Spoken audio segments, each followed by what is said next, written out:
नमस्कार मित्रांनो.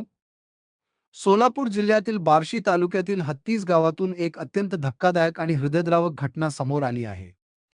योगेश पाटील, वय 39 वर्षे, हे नंदुरबार जिल्ह्यातील जिल्हा परिषद शाळेत मुख्याध्यापक म्हणून कार्यरत होते. सुशिक्षित, प्रतिष्ठित आणि आनंदी वाटणाऱ्या या कुटुंबाचा एका रात्रीत दुःखद अंत झाला. प्राथमिक माहितीनुसार योगेश पाटील यांनी पत्नी माधुरी आणि 2 निष्पाप मुलांना विष दिल्याची शक्यता पोलिसांनी व्यक्त केली आहे. त्यानंतर त्यांनी स्वतः गळफास घेऊन आत्महत्या केली.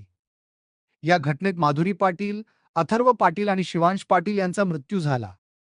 तपासादरम्यान समोर आलेल्या माहितीनुसार योगेश पाटील यांना शेअर बाजारातील व्यवहारांमध्ये तब्बल 1,81,00,000 रुपयांचे नुकसान झाले होते.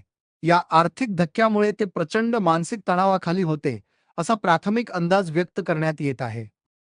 घरातून पोलिसांनी suicide note, laptop, mobile phone, विषयी औषधाची बाटली आणि इतर महत्त्वाचे पुरावे जप्त केले आहेत. फॉरेन्सिक पथकही घटनास्थळी दाखल झाले होते.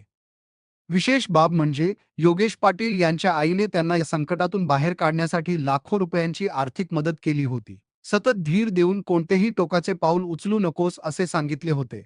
मात्र तरीही ही दुर्दैवी घटना घडली. या घटनेने केवळ बार्शी तालुकाच नव्हे, तर संपूर्ण महाराष्ट्र हादरला आहे. या घटनेतून एक मोठा धडा मिळतो. सोशल मीडियावरील हॉट टिप्स, मल्टीबॅगर शेअर्स किंवा हमखास नफ्याचे दावे यांच्यावर आंधळा विश्वास ठेवणे अत्यंत धोकादायक ठरू शकते. गुंतवणूक करताना नेहमी अधिकृत माहिती, कंपनीचे आर्थिक अहवाल आणि सेबी नोंदणीकृत सल्लागारांचा सल्ला घ्यावा. आर्थिक नुकसान कितीही मोठे असले तरी जीवन त्याहून मोठे आहे. अडचणी आल्यास कुटुंबीय, मित्र किंवा तज्ज्ञांची मदत घ्यावी. या दुर्दैवी घटनेतील मृतांना भावपूर्ण श्रद्धांजली. व्हिडिओ आवडल्यास लाईक, शेअर आणि चॅनल सबस्क्राईब करायला विसरू नका.